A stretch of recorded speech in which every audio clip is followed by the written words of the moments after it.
తీసుకొస్తున్నాడు, మాటలు యుద్ధం చేస్తున్నాడు. తర్వాత ఈ సౌత్ స్టేట్స్ నుంచి ఒక రిప్రజెంటేటివ్ గా ప్రతి ప్రశ్నని, ప్రతి సమస్య మీద ఒక ప్రశ్నని రిలీజ్ చేస్తాడు.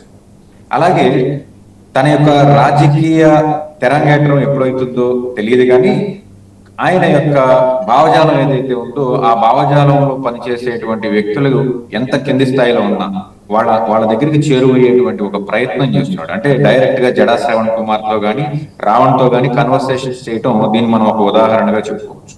వాస్తవంగా అతనికి ఉన్నటువంటి name and fame, film actor గా అతనికి ఉన్నటువంటి క్రేజ్ ఏదైతే ఉందో వీటన్నిటిని పక్కన పెట్టి వీళ్ళతో మాట్లాడి వీళ్ళతో లీగల్ అసిస్టెన్స్ గురించి కానివ్వండి, జరిగేటువంటి ఈ ప్రశ్నించేటువంటి ఈ కార్యక్రమం గురించి కానీ డైరెక్ట్ గా అతను మాట్లాడడం అనేది మనం అందరం కూడా గమనించాలి.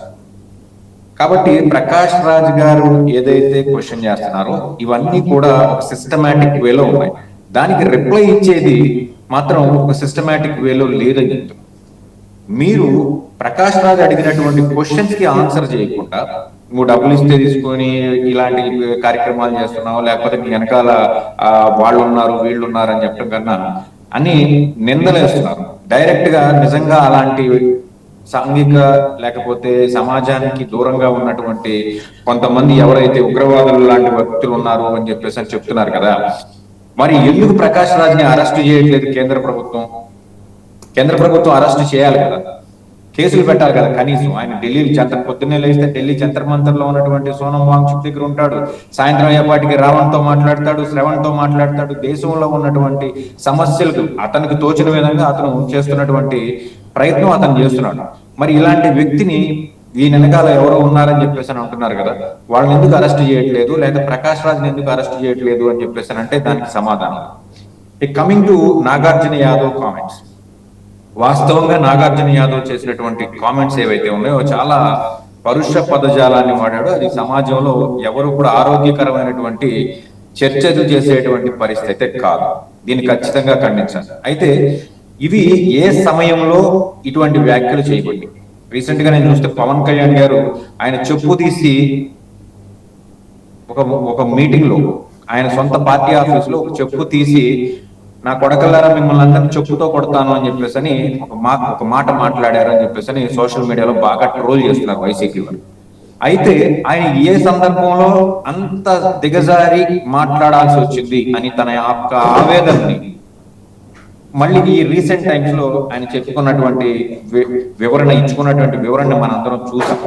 పదే పదే నా కుటుంబ సభ్యుల గురించి కానీ, పదే పదే నా యొక్క వ్యక్తిగతమైనటువంటి జీవితం గురించి కానీ, లేదా ప్యాకేజ్ అని అతని యొక్క రాజకీయ జీవితాన్ని ఇబ్బంది పెట్టేటువంటి ఒక కార్యక్రమంలో భాగంగా వాళ్ళు చేస్తున్నటువంటి కామెంట్స్ కి నేను అలాగ ప్రతిస్పందించాల్సి వచ్చిందని చెప్పేసి పవన్ కళ్యాణ్ గారు చాలా చక్కగా ఆయన యొక్క ఆవేదనని బయట పెట్టారు. అలాగే ఇప్పుడు నాగార్జున యాదవ్ కు సంబంధించినటువంటి విషయానికి వస్తే, నాగార్జున యాదవ్ కి రేవంత్ రెడ్డికి అసలు ఏమన్నా పోలిక ఉంటుందా సార్? ఆయన ఎక్కడ ఈయన ఎక్కడ? ఒక సీఎం గా ఉన్నటువంటి వ్యక్తిని ఒక రాష్ట్ర అధికార ప్రతినిధి, ఒక రాష్ట్రంలో ఉన్నటువంటి పక్క రాష్ట్రంలో ఉన్నటువంటి అధికార ప్రతినిధి ఆ స్థాయిలో మాట్లాడాడు అంటే ఎందుకు మాట్లాడవలసి వచ్చింది, ఎప్పుడు మాట్లాడాడు అనే దాన్ని మనం క్రైటీరియాగా తీసుకోవాలి. ఇది జరిగింది 2024, అంటే సుమారుగా 2 సంవత్సరాల క్రితం. ఎందుకు జరిగింది అంటే ఈ రాష్ట్రానికి విచ్చేసినటువంటి రేవంత్ రెడ్డి గారు కనీసం కర్టసీ కాల్ కూడా లేదు నాకు, నేను ముఖ్యమంత్రి అయిన తర్వాత జగన్మోహన్ రెడ్డి గారి దగ్గర నుంచి at the same time Jaganmohan Reddy గారి గురించి ఇంకా మాట్లాడుతూ ఈయన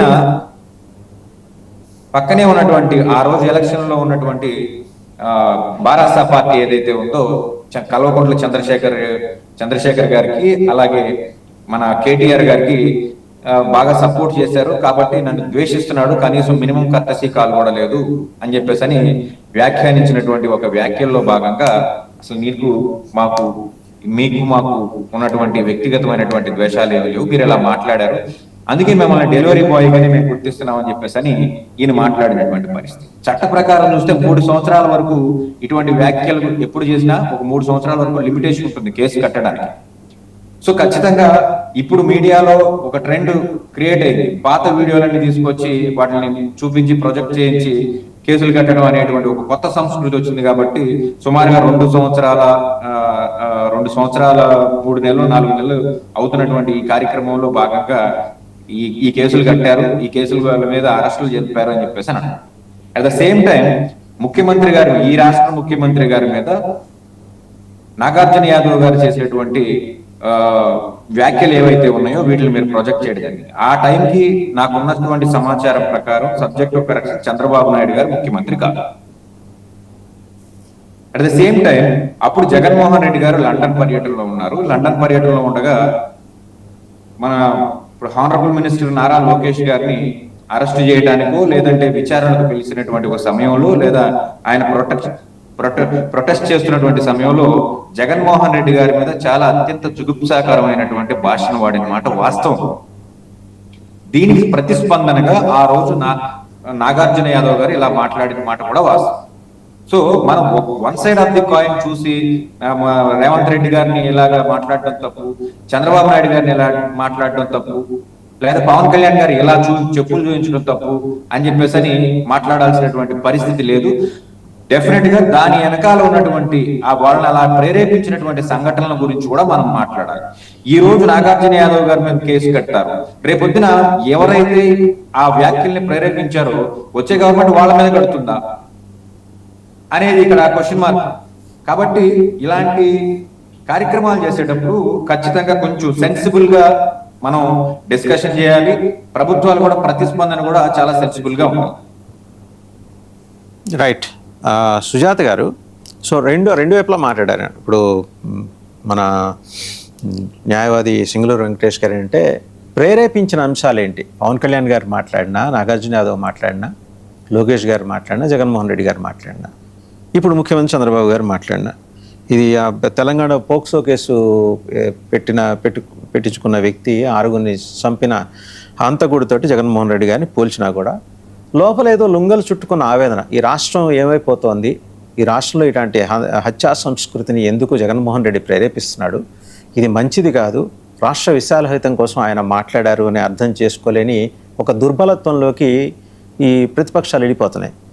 ఎందుకంటే మేధో సంపన్నులు కిక్కిరిస్తున్న మీ పార్టీలో మీరు కానీ, తెలుగుదేశం కానీ, బీజేపీ కానీ, ఇంతమంది ఉన్న పార్టీలు వీటిని విడమర్చి చెప్పి చంద్రబాబు నాయుడు గారు ముఖ్యమంత్రిగా అన్న మాటల వెనక ఇంత గూఢార్థం ఉందని వివరించి చెప్పండి. అప్పుడు ఇలాంటి వాళ్ళందరూ నోళ్ళు మూతపడిపోతాయి. అంతే కదా.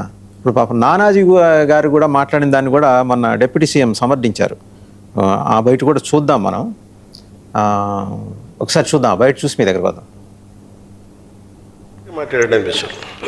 కరెక్ట్గా మాట్లాడడం విషయం అందరూ ఆలోచించి కరెక్ట్గా మాట్లాడడం విషయం అది నానాజీ గారు కరెక్ట్గా జగన్మోహన్ రెడ్డి గారిని మీ పార్టీ ఎమ్మెల్యే నానాజీ గారు ఫలానా డాష్ కొడక అని తిట్టడం అనేది కరెక్ట్ అని డిప్యూటీ సీఎం గారు సమర్థించారు. ఆయన్ని కూడా ప్రేరేపించిన కారణాలు ఏవో ఉండుంటాయి. ఇప్పుడు as rightly said by Singaluru Venkatesh గారు, మనం ఆ ప్రేరేపించిన కారణాల్లోకి వెళ్దాం. పెరిఫెరల్గా వీళ్ళందరూ ఇలా మాడుతున్నారు ఏంటనేది మనం చూడటం మానేద్దామా సుజాత గారు? సార్, మీరు పవన్ కళ్యాణ్ గారు కొంచెం బిట్టే టెలికాస్ట్ చేశారు. అది మొత్తం చూస్తే కనుక ఇట్లా మాట్లాడడం 100% తప్పు, ఎవరు ఇట్లా మాట్లాడకూడదు అని చెప్తూ దాని తర్వాత అక్కడ మీరు అన్నట్టు ప్రేరేపించిన అంశాల గురించి పవన్ కళ్యాణ్ గారు ప్రస్తావించారు. ఇంకొక విషయం, ఎవరు ఎటువంటి వ్యాఖ్యలు చేసినా ఒక పోలీస్ వ్యవస్థ దాన్ని సీరియస్ గా తీసుకుని కేసులు పెట్టేస్తారు. ఇప్పుడు సపోజ్ నాగార్జున యాదవ్ మీద అంతకు ముందు చంద్రబాబు నాయుడు గారిని కానీ, లోకేష్ గారి గురించి చేసిన వ్యాఖ్యల మీద మరి ఏపీ ప్రభుత్వం ఇప్పటి వరకు ఎందుకు కేసులు పెట్టలేదండి? ఇందాక సురేష్ మన తెలుగుదేశం ప్రతినిధి అన్నగారు చెప్పినట్టు నాగార్జున యాదవ్ ఏదైతే తెలంగాణ ముఖ్యమంత్రి మీద వ్యాఖ్యలు చేశారో అదే వ్యాఖ్యలు ఇక్కడ ఆంధ్ర ముఖ్యమంత్రి మీద చేస్తుంటే మేము ఎవరం కూడా పట్టించుకోం సార్. ఎందుకంటే మాకు అంత నార్మలైజ్ అయిపోయింది. ప్రతిరోజు ఇటువంటి వ్యాఖ్యలు విని విని విని ఇంతకంటే తీవ్రమైన తిట్లు, దోషణలు అని విని విని కూడా మాకు నార్మల్ అయిపోయింది సార్. అసలు ప్రభుత్వం కాదు కదా, కార్యకర్తలు కూడా పట్టించుకునే పరిస్థితి లేదు. అంతకు మించి వాళ్ళు హద్దులు దాటేసి ఇంట్లో ఆడవాళ్ళ వరకు వచ్చేసి ఇంకా వినకూడని మాటలు ఏదైతే ఉన్నాయో సమాజంలో ఆ కార్యకర్తలకు కానీ, ఆ సపోర్టర్స్ కానీ ఉద్రేకతలు రేకెత్తించే మాటలు, ఒక విద్వేషాలు రేకెత్తించే మాటలు ఉన్నప్పుడు ప్రభుత్వం చర్యలు తీసుకుంటుంది, వాళ్ళ మీద కేసులు పెడుతుంది. అది కూడా ఆ కేసులు వెంటనే బెయిల్స్ వస్తున్నాయి సార్. కానీ వీళ్ళకి రిమాండ్ బెయిల్స్ వస్తే మన దగ్గర సార్ ఉపా దేని మీద పెట్టేది సార్? పవన్ కళ్యాణ్ గారి మీద ఏదో అన్నారని, చంద్రబాబు నాయుడు గారిని ఏదో అన్నారని. నేను మీరు బెయిల్స్ వస్తున్నాయి కదా అంటే దానికి చెప్పా ఉపా ఉంది కదా అని. నేను ఆ లోపలికి వెళ్ళటల్లా. మీరు బెయిల్స్ వస్తున్నాయని అన్నమాట మీరు అన్నారు, నేను అల్లా. ఏమండి బైపాస్ రోడ్ లో ఏదో వర్క్ జరుగుతుందండి, ఓఆర్ఆర్ ఎక్కుతావా లేదా? అలాగే జర్నీ ఆపం కదా. నేను చెప్పనివ్వండి సార్, నన్ను చెప్పనివ్వండి. బెయిల్స్ వచ్చింది దేని కేసులో సార్? పవన్ కళ్యాణ్ గారిని మీద చేసిన వ్యాఖ్యల్లో వెంటనే బెయిల్ వచ్చింది. చంద్రబాబు నాయుడు గారి మీద చేసిన వ్యాఖ్యల్లో వెంటనే బెయిల్ వచ్చింది. కానీ బెయిల్ రాకుండా రిమాండ్కి వెళ్ళింది దేంట్లో? ఉపా చట్టంలో. ఉపా చట్టంలో ఆయన దేని కింద బుక్ అయ్యాడండి? దేశద్రోహం కింద, ఉగ్రవాదులకి చేయూత అందించడంలో, ఉగ్రవాదుల్ని సపోర్ట్ చేస్తూ, నక్సలైట్లను సపోర్ట్ చేస్తున్న కేసుల్లో ఆయనకి ఉపా చట్టం పడింది. దాంట్లో బెయిల్ రాకపోతే రిమాండ్కి వెళ్ళాడు, ఇంకా ఏమైనా శిక్షలు పడవచ్చు సార్. నేను అనేది అదే, మీరు ఎంత వ్యాఖ్యలు చేసేసినా మాకేమి కాదు అనే ధైర్యం ఎక్కడి నుంచి వచ్చింది సార్? మన చట్టాలు అందుకు అనుగుణంగా ఉన్నాయి కాబట్టి అంత ధైర్యంగా రెచ్చిపోతున్నారు వాళ్ళు. ఆ విషయంలో వెంటనే బెయిల్స్ కూడా వస్తున్నాయి సార్. ఇప్పుడు జగన్మోహన్ రెడ్డి గారు 16 నెలలు జైల్లో ఉన్నారంటే ఎవరినో ఏదో తిట్టారనో కాదు కదా సార్. కంప్లీట్ ఎవిడెన్స్ తీసుకుని సిబిఐ, ఈడీ కేసుల ద్వారా 16 నెలలు జైల్లో ఉన్నారు. ఇంకెవరన్నా పక్క రాష్ట్రాల్లో కూడా ముఖ్యమంత్రులుగా చేసిన వాళ్ళు కూడా జైల్లో కూర్చోబెట్టింది పర్టికులర్ ఆధారాలు ఉంటేనే సార్. ఇప్పుడు ప్రకాష్ రాజ్ని ఎందుకు అరెస్ట్ చేసేలేదు సార్?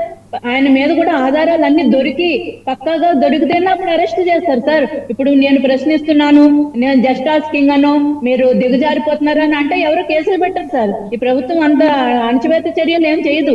మీరు ఎంతన్నా ప్రశ్నించండి, పర్వాలేదు. ఇప్పుడు మీరు అన్నట్టు ఆయనకి డీప్ స్టేట్ లింక్స్ ఏమైనా దొరికి, ఆధారాలతో సహా దొరికి, అంత ఎవిడెన్స్ స్పష్టంగా లింక్ దొరకటం ఏంటండి? మీకు FCRA దగ్గరికి వెళ్తే మొత్తం లింక్స్ అన్ని డాట్స్ అన్ని కనెక్ట్ చేసుకుంటూ వెళ్తే డీప్ స్టేట్ కుట్ర, అది డీప్ స్టేట్ కుట్ర, అందులో భాగంగానే ఇంత జరుగుతోంది అనేది ఏది పెద్దగా చదువుకొని నాబోటి వాళ్ళకి తెలిస్తే గవర్నమెంట్ కి ఎంత తెలియాలండి?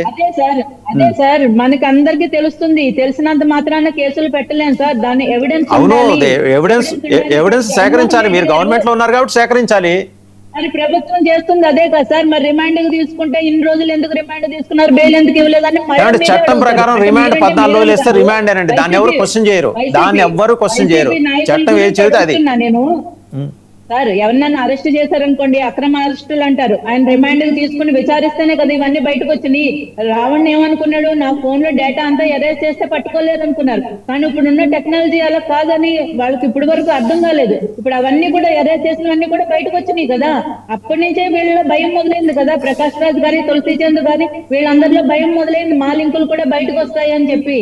ఇప్పుడు దీని వెనక వైసీపీ ఉందని చాలా క్లియర్ గా అర్థం అవ్వడానికి ఇప్పుడు రావణ్ అనే వ్యక్తి అరెస్ట్ అయ్యాడు సార్. టీడీపీ వాళ్ళు అయ్యో అరెస్ట్ చేశారని అన్నారా? జనసేన వాళ్ళు అన్నారా? మరి వైసీపీ వాళ్ళు మాత్రం ఎందుకు బయటకు వచ్చి ఆయనకి సపోర్ట్ చేస్తూ మాట్లాడారు? అంబటి రాంబాబు అంటాడు ఇప్పుడు ఆధునిక కాలంలో రావణ్డే గెలుస్తాడు అంటాడు, రావణ్ హీరో అంటాడు, మేము న్యాయ సహాయం అందిస్తామంటాడు, రోజా అణచివేత చర్యలు అంటది, కొడాలి నాని వచ్చి ఉప్మా చట్టం అంటాడు. అంటే ఆయనకి రాజ్యాంగం మీద ఆయనకి ఒక కనీసం గౌరవం కూడా లేదనుకోండి, అదే వేరే విషయం. ఉప్మా చట్నం అంటాడు. మరి వీళ్ళు వైసీపీ వాళ్ళందరూ నెత్తినేసుకున్నారు కదా సార్ రావణ్ణి. దాన్ని బట్టి అర్థమవుతుంది క్లియర్ గా ఈయన వెనక ఇతనే వీళ్ళే ఉన్నారు అని. అదే కాకుండా మనం అనుకోవడానికి మనందరికి అర్థమవుతుంది సార్ వైసీపీ వెనక ఉందని. కానీ చట్టానికి కావాల్సింది ఏంటి? ఆధారాలు సేకరించే పనిలోనే ఇప్పుడు అతను ఉన్న ఆఫీస్ సురేంద్ర నాయుడు గారి దగ్గరికి వెళ్దాం. సురేంద్ర నాయుడు గారు, టైం కూడా అయిపోతుంది, ఆయన దగ్గరికి వెళ్దాం అంటే ఒకసారి. సురేంద్ర నాయుడు గారు, రావణ్ దేశద్రోహానికి సంబంధించి ఎవిడెన్స్ చాలా బలంగా ఎస్టాబ్లిష్ అవుతోంది as per police charge sheet. అతని లింకులు, తులసి చంద్ కావచ్చు, నిన్న ఎవరో గగన అనే ఆవిడ కూడా ప్రస్తుతం అదృశ్యమయ్యారట. వాళ్ళ రావణ్ కొలీగ్ ఆవిడ అదృశ్యమయ్యారు, తులసి చంద్ కూడా అదృశ్యమయ్యారు అంటున్నారు. వీళ్ళందరి మధ్య జరిగిన సంభాషణ, కాన్వర్జేషను, ప్రకాష్ రాజ్ వీళ్ళతో ఇంటరాక్ట్ అవటం, వీళ్ళందరినీ డ్రైవ్ చేస్తున్న మిషనరీసు, లేకపోతే డీప్ స్టేట్ ఆధ్వర్యంలో నడిపిస్తున్న వ్యవహారం. మార్కో రూబియో కింద నెలలో వెస్ట్ బెంగాల్ వెళ్ళి మిషనరీస్ ఆఫ్ చారిటీకి వెళ్ళి అక్కడ నన్స్తో మాట్లాడి ఒక లెటర్ ఇచ్చాడు. ఆ లెటర్ వాళ్ళు తీసుకెళ్ళి మమతా బెనర్జీకి ఇచ్చారు. ఈ లింక్స్ ఇవన్నీ ఒక డాట్స్ అన్ని కనెక్ట్ చేసుకుంటూ వెళ్తే డెఫినెట్గా దేశద్రోహానికి సంబంధించిన అంశాలు ఇందులో ఇమిడి ఉన్నాయనే ప్రాథమిక అవగాహన అయితే మనకుంది. డీప్ అండర్స్టాండింగ్ జనరల్గా ఇన్వెస్టిగేషన్ ఏజెన్సీస్కి వస్తుంది, అవన్నీ ఎస్టాబ్లిష్ అవుతాయి. సో ఈ క్రమంలో ప్రకాష్ రాజ్ చాలా కాన్సన్ట్రేటెడ్గా ఇదంతా చేస్తూ వస్తున్నాయి. ఆయన ఏపీ మీద ఫోకస్ విపరీతంగా పెట్టారు. ఆయనకు ఒక మిషన్ అప్ చెప్పారు, డీప్ స్టేట్ అప్ చెప్పిందా లేకపోతే ఇంకోట, ఇది ఒక అబ్జర్వేషన్. రెండోది, ఇలాంటి దేశద్రోహులందరినీ వెనకేసుకొస్తున్న జగన్మోహన్ రెడ్డి గారి మీద మరి దేశద్రోహం కేసు పెట్టాలి కదా, ఇంకా ఎందుకు పెట్టలేదు? ఇప్పుడు వీళ్ళందరూ దేశద్రోహులే అని మా డౌట్ ఏం లేదు, ఎందుకు ఇంకా ఉపేక్షిస్తున్నారు? ఇప్పుడు నేనేమంటానంటే జగన్మోహన్ రెడ్డి డైరెక్ట్ గా వీళ్ళకి లింక్ ఉందా లేదా అనేది అది వాళ్ళు చూసుకుంటారు. నేనేమంటానంటే ఈడ సినిమాలు తీశారు. సినిమాలు రాకముందు మీరెవరు? ప్రకాష్ రాజ్ అనే అతను. సినిమాల్లో ఆదరించింది ఎవరు? హిందూ మతానికి సంబంధించిన వాళ్ళే కదా నీ సినిమాలు చూశారు, ఆదరించారు. సింహభాగం హిందూ మతానికి సంబంధించిన వాళ్ళే నిన్ను ఆదరించారు. నిన్ను వెండి తెర మీద ఒక గొప్ప నటుడుగా ఇచ్చారు. అంటే అలాంటి ప్లాట్ఫారం ఇచ్చినటువంటి హిందూ మతం మీద మీరెందుకు బురద చల్లాల్సినటువంటి అవసరం? ఇందాక సింగళూరు వెంకటేష్ గారు చెప్పారు, ఆయన సున్నితంగా విమర్శిస్తున్నారు, చేస్తున్నారు. దేని మీద విమర్శిస్తున్నారు అంటే దక్షిణాదికి ఉత్తరాదికి ఏదన్నా అన్యాయం జరుగుతా ఉంది అంటే దాని మీద విమర్శించండి, మనం కూడా సపోర్ట్ చేద్దాం, తప్పులేదు. కానీ మతాల మధ్య మీరు రెచ్చగొట్టేటువంటి వ్యాఖ్యలు కరెక్టేనా? ఈ దేశ సార్వభౌమాధికారం ఇబ్బంది పడుతుందా పడదా? ఈ దేశ సార్వభౌమాధికారం మీద నమ్మకం లేనట్టే కదా మీకు. ఇప్పుడు అతను ఏమన్నాడు సార్, రావణ్ అని అతను ఏమన్నాడు, మీరు వింటున్నది కరెక్టే, నేను మాట్లాడుతున్నది కరెక్టే, నాకు ఈ భారతదేశం మీద, భారతదేశ సార్వభౌమాధికారం మీద నమ్మకం లేదు, ప్రేమ లేదు, విశ్వాసం లేదు అని డైరెక్ట్ చెప్పాడు. అంటే దాని అర్థం ఏంటి సార్? దాంతో కొనసాగింపుగా ఏం చెప్పాడు, సింధూర్ ఆపరేషన్ జరిగింది కదా, అదేదో సింధూర్ ఆపరేషన్ జరిగిందంట, దాన్ని కూడా వ్యంగ్యంగా, అంటే ఈ దేశం మీద పాకిస్తాన్ దాడి చేస్తే దాని మీద కూడా మీరు వ్యంగ్యంగా మాట్లాడితే మీరు మనుషులకు పుట్టారా, దున్నపోతులకు పుట్టారా అని ప్రజలు అంటున్నారు సార్. నేను అంటున్నా, మనుషులకు పుట్టారా, దున్నపోతులకు పుట్టారా అని ప్రజలు అడుగుతున్నారు. ఈ రాష్ట్రంలో నువ్వు పుట్టడం ఈ రాష్ట్రం చేసినటువంటి దౌర్భాగ్యం అనేది కూడా అంటున్నారు. నేను అడుగుతున్నది కూడా అదేనండి. కాదు, నేను అడుగుతున్నది ఒక్క నిమిషం వినండి. నేను అడుగుతున్న ఇలాంటి దేశద్రోహుల గుంపుని అంటేసుకొని తిరుగుతున్న జగన్మోహన్ రెడ్డి గారి మీద కూడా దేశద్రోహం కోసం పెట్టాలి కదా అని జనం అడుగుతున్నారు. మీరు చెప్పిన జనం ఇది కూడా అడుగుతున్నారు. ఒకే సెకండ్ కంప్లీట్. కాబట్టి అంటే సింధూరులో 100 మంది చనిపోతే దాన్ని ఏదో రాసుకున్నారు, సింధూరులో 100 మంది చనిపోతే ఏదో రాసుకున్నారు, ఖగానాలు ఏదో చేసి ఏదో చేసుకున్నారు అని అంత కేర్లెస్ గా మాట్లాడేటువంటి వెధవలు ఈ రాష్ట్రంలో పుట్టారు. వాళ్ళతో కూడా మనం వాదించాలా? రాముని గురించి తెలియని వెధవ రాముని గురించి మాట్లాడతాడు అనేసి అంటే దీనికి వైసీపీ ఆర్థికంగా, సామాజికంగా, అదేవిధంగా న్యాయపరంగా అన్ని సపోర్ట్ చేస్తున్నారంటే ఆ పార్టీ ఈ రాష్ట్రంలో ఉండడం అవసరమా? ఆ పార్టీ అధ్యక్షుడు ఈ దేశంలో ఉండడం అవసరమా? వెలేయాలి సార్. ఇలాంటి వాళ్ళని, వైసీపీ లాంటి పార్టీ ఈ రాష్ట్రంలో ఒకప్పుడు 5 సంవత్సరాలు ఈ రాష్ట్రానికి ముఖ్యమంత్రిగా చేసిన వెలగబెట్టినటువంటి మనిషి మానవత్వం ఉండదా సార్? ఒక కామన్ సెన్స్ ఉండదా? వాడు రాజ్యాంగం మీద దాడి చేస్తున్నాడంటే వాడిని కూడా సపోర్ట్ చేయడం అంటే ఏదన్నా చేయని పర్వాలే. కూటమి ప్రభుత్వం మీద బురద ఎవరన్నా చల్లని వాళ్ళు నా వాళ్ళని హక్కులు చేర్చుకుంటే అయిపోయినారు సార్. ఇప్పుడే నాశనం అయిపోయినారు సార్ మీరు. ఇంకా ఎందుకు మీకు? ఖచ్చితంగా ఈ రాష్ట్ర ప్రజలే కాదు సార్, దేశం నుండి ఇలాంటి పార్టీలు నిర్వహించేటువంటి వారిని వెలేయాలి, ఖచ్చితంగా వెలేయాలి. రైట్, క్విక్ గా టైం అయిపోతుంది. నేనేదో మామూలుగా చెప్పట్లేదు సార్. లేదు, I can understand your seriousness అండి.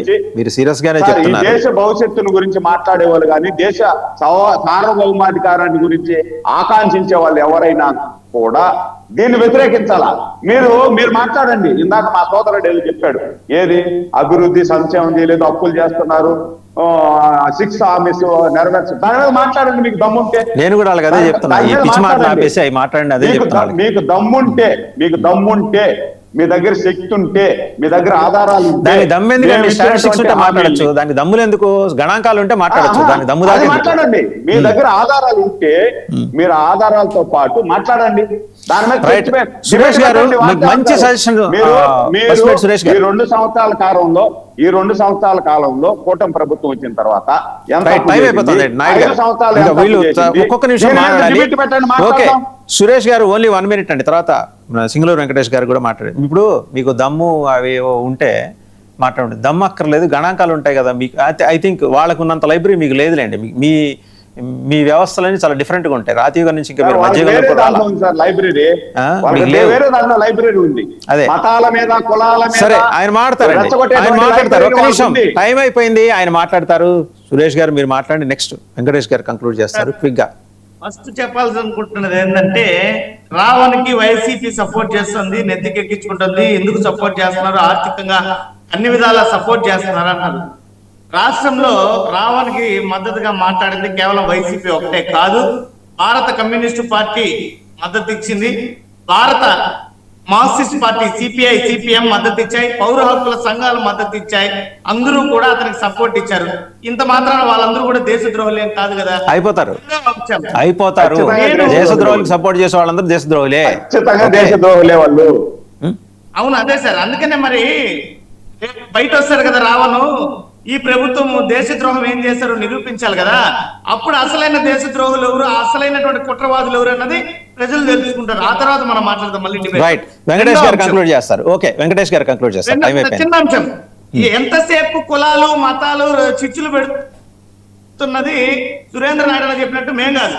చేతగాని అసమర్థ పాలన ప్రజలు వ్యతిరేకిస్తుంటే ఈ కూటమి ప్రభుత్వం ఎంతసేపు గొడ్డలి పార్టీ, మతాలు, చిచ్చులు, రౌడీయిజం, గుండాయిజం వెంకటేష్ గారు ప్లీజ్ కంక్లూడ్ అండి. సురేంద్ర నాయుడు గారు మీరు ఆగండి, వెంకటేష్ గారు మాట్లాడతారు.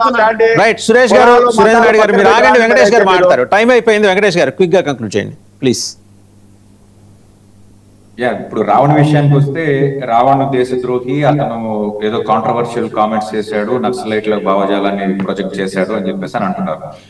నాకున్నటువంటి సమాచారం ఏంటంటే, అసలు అతని మీద పెట్టినటువంటి కేసు ఏదైతే యుఏపిఏ చట్టం ఉందో, దీని మీద investigation authority it's different NIA చేస్తుంది.